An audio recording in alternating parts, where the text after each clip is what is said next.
السلام علیکم ورحمۃ اللہ وبرکاتہ۔ دوستو عزیز ساتھیو، ہم تہ دل سے استقبال کرتے ہیں ہمارے چینل حقیقت اردو نیوز پر۔ دوستو آج کی ویڈیو میں ہم بات کرنے والے ہیں، کیا مولانا سعد صاحب کے بیان سن سکتے ہیں؟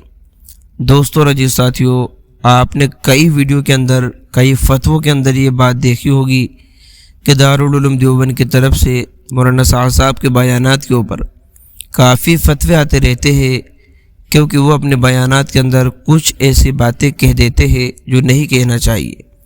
تو دوستو اسی کے اوپر آج کا ٹاپک ہے، ایک فتویٰ دارالعلوم دیوبند کا، آپ اپنی اسکرین پر دیکھیے۔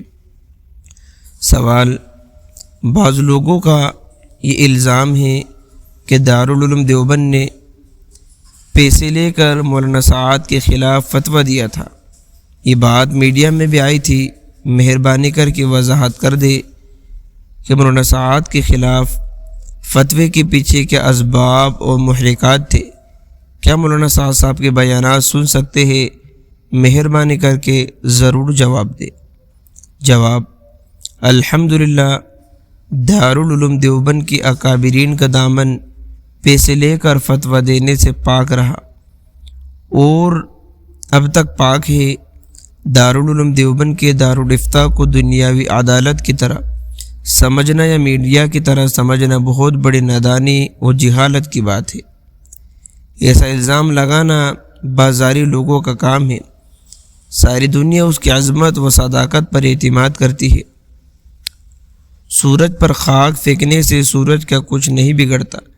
یہ سوال جو آپ نے ہمارے پاس بھیجا ہے، اسے مولانا محمد ابراہیم، مولانا احمد لاڈ بھائی، خالد بھائی، مزمل وغیرہ کے پاس بھیجنا چاہیے۔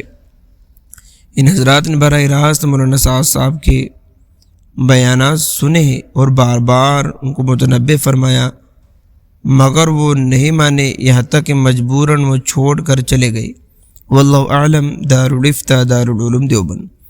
تو دوستو دارالعلوم دیوبند کی طرف سے جو فتویٰ ہمیں ملا ہے، اس سے یہی پتہ چلتا ہے کہ جو مولانا احمد لاڈ صاحب ہے، مولانا ابراہیم دیولہ، یہ جو حضرات ہیں، ان کی جانے کی وجہ بھی دوستو عزیز ساتھیوں اس فتوے میں یہی بتائی گئی ہے کہ جو ہے کہ ان میں اختلاف پیدا ہونے کی اصل وجہ یہی ہے۔ آپ لوگوں کی کیا رائے ہمیں کمنٹ کر کے ضرور بتائیے۔ ملتے ہیں نیکسٹ ویڈیو میں۔ السلام علیکم۔